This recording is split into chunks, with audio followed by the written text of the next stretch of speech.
Hello guys, good evening. অনেকদিন পরে বুট পেঁয়াজু করব। এই খাবারটা আমি এত বেশি পছন্দ করি না, বাট তারপরে মাঝে মাঝে ভাল লাগে নিজের মতো করে রান্না করতে। পেঁয়াজুর ডালগুলোকে বেটে নিলাম, বেটে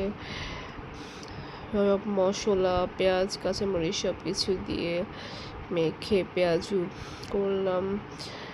এদিকে বুট সিদ্ধ করা ছিল, আমার ননদ সিদ্ধ করে গেছে।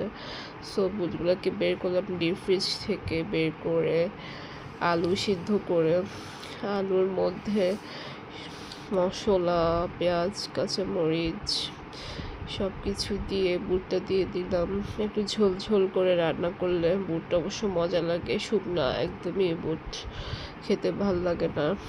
আমি এভাবেই সবসময় রান্না করি। আর এদিকে পেঁয়াজও হচ্ছে, এখনো হয় নাই। উফ, মশলাটা সেই ছিল, সে স্মেল আসছে। বুটটা দিয়ে দিলাম, ভাজি করতেছি।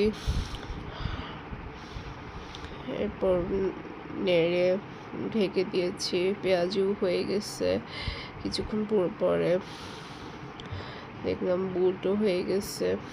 খুব মজা হয়েছে বুটটা। এরপর টেবিলে নিয়ে গেলাম, এদিকে চা বানাচ্ছি।